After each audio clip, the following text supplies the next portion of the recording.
The city government is picking winners and losers. You know, which business are you going to give the money to? And you say no to another one. Why? Why should the government do that? Why should the government pick a winner and loser? So I am against incentives, and the best incentive is to have a low tax rate, have very few ordinances and rules and regulations. So that way a business doesn't take 3 or 4 months to get started here.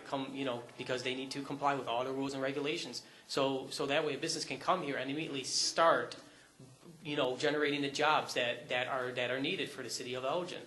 And that's the way I would deal with it. Try to lower the tax rate too.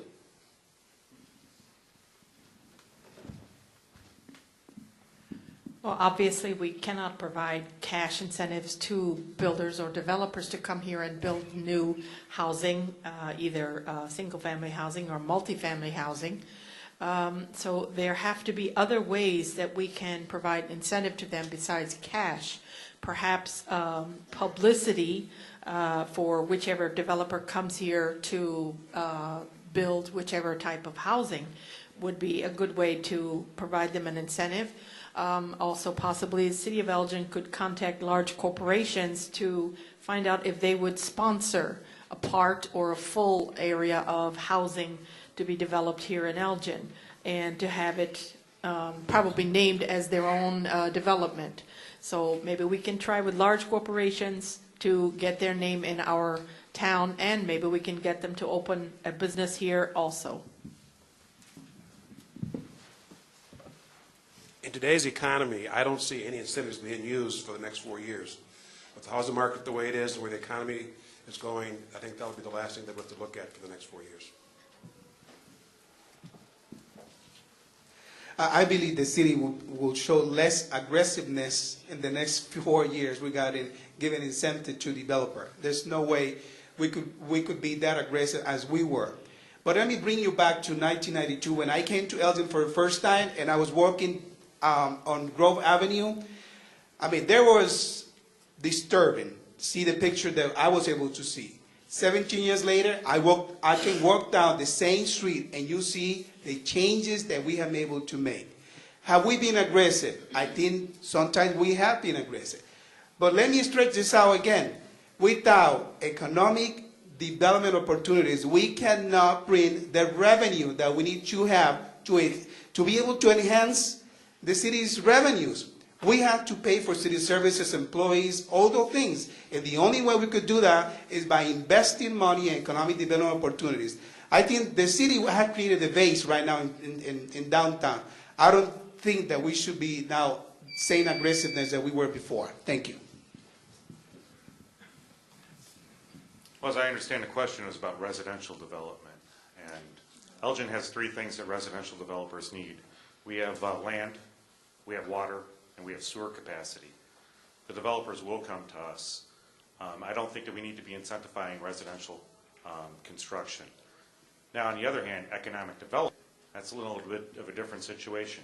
If it's a company that's going to be bringing jobs to Elgin, tax revenue to Elgin, there are times when an incentive program is necessary. We incentivize our auto dealerships to keep them in town.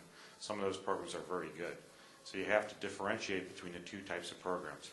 Residential construction, we have a glut right now of condominiums. We have a glut right now of townhouses. We have a glut right now of single-family homes. We don't need to be incentivizing any other type of residential construction. Okay, next question. We'll start with John Prigge. I like auctions, so we'll pick on you. This question reads, regarding the Judson Stadium, what is your position on the financial subsidy of that facility? First of all, I'm a sports guy, no doubt about it. However, I must say that I just have a little bit of a problem with the money going there. Now, the reason I say that is based on what I'm hearing, they may not have a season this year. There's a strong possibility. Some of their teams in their league have dropped out already. $700,000 went there. Because I've got deep roots in this community, I'm still struggling with why we would give $700,000 to a team who doesn't have the name Elgin in their team name.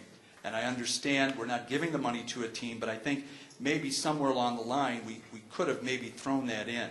I am a sports guy, however, this is not the Cubs. This is not the Bears. It's not the Bulls, not even the Blackhawks. It's a smaller professional team. I think it was a little too risky, and seeing that it was so recent, I think I'm a little concerned about it. That's my bottom line on that. I'm a little concerned about what happened. Shane?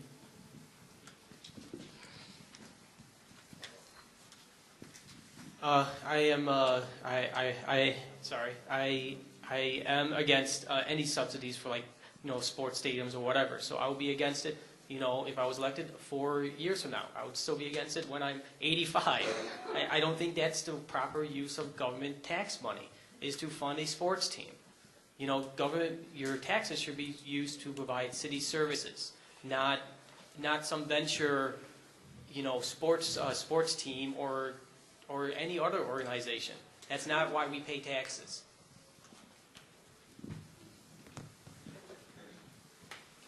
Well, I am in favor of sports stadiums.